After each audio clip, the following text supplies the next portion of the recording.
Hi guys, I welcome you in this video. Today I want to talk about accurate entries. We can see here we have an interesting move. It's a downtrend.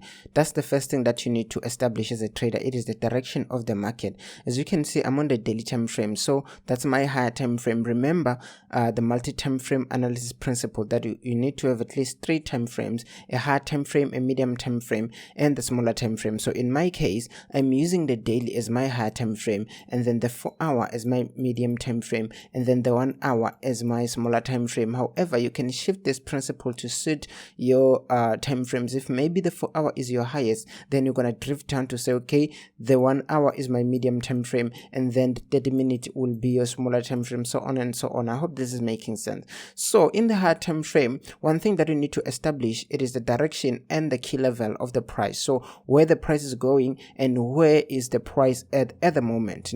So when I'm talking about key levels, we're talking about support and resistance. Is the price high or is the price low? So as we can see here, let me firstly just drop a trend line. I'm just gonna drop it all the way there. However, I can extend it as long as possible. So we have our interesting trend line, and then let us establish the key level. Is the price on the support or is the price on the resistance? So the most interesting thing we can see here with this minor support here, let us extend our region, and then with also an interesting region. I'm just gonna cover it with a huge box just like this to just indicate to you that it is a very huge zone. So with this zone here, which is very interesting. Why? Because this is where an impulsive move ended its wave. So we can see that we had an impulsive move there from there.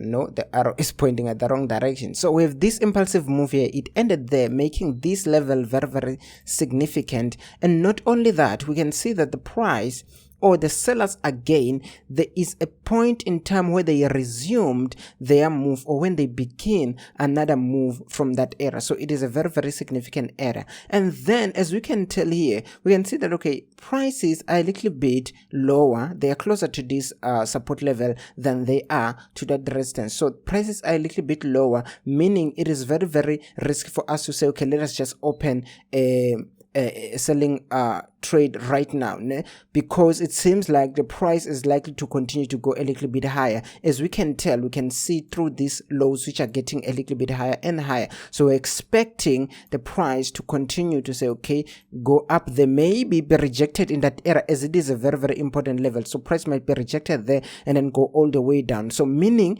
if we observe such structures, these structures will act as a pattern that we're gonna use to execute our trade. That, okay, because of this structure, I am going to create a barrier that until prices goes lower than this, that's when I'm looking forward to execute my trade. Because now you can sell and the market can still go up. To just go to a smaller time frame for a little bit of clarity, let me just do this. You can see what is happening actually on the 4-hour, that it is indeed clear. Let me erase a lot of this stuff. I'm sorry about that. So you can see that it's a little bit clear that no, you can't just sell here because we don't know what is likely to happen. As we can tell that even these not that one, even this wave that is going down here, it is slowing down, meaning the momentum is changing from the seller strength into some kind of a buy strength. So this wave is slowing down, meaning it is likely to give us another wave going up, and then from there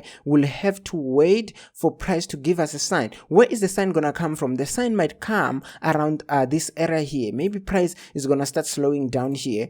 Maybe if you are looking for short-term opportunities, you can try to say, let me sell here, but I'm also aware that there is this level down the market that is like to stop the price again. So if you sell here, it means that you are careful of this area. But if you wait for price to break out or to break this supporting trend line here, this minor supporting trend line, then it will mean that your wait might be a little bit longer. You might need to wait a little bit longer to say, okay, let me wait for price to just break this area so that I'm a little bit safe, and then after that breakout, I'm gonna execute my selling trade all the way in that area with my stop loss within this zone inside, maybe all the way around here, but it will be determined by the price. So you see that we have two opportunities. Both opportunities, they're so interesting because they're giving you a very, very important area, and this area you are likely that you are going to be accurate, or you're likely that you're going to be making money, because it is confirmed that this is indeed a very, very important area. So if you sell here, it's a little bit better, and if you wait for a breakout, it's more better because you're a little bit safe from any potential upward move continuation. Because if we receive a higher low like this, it might mean a lot of things. It might mean that this is a beginning of a buyer's move, or this is a beginning of a reversal of this entire trend that we are focusing on to. So it is very, very tricky.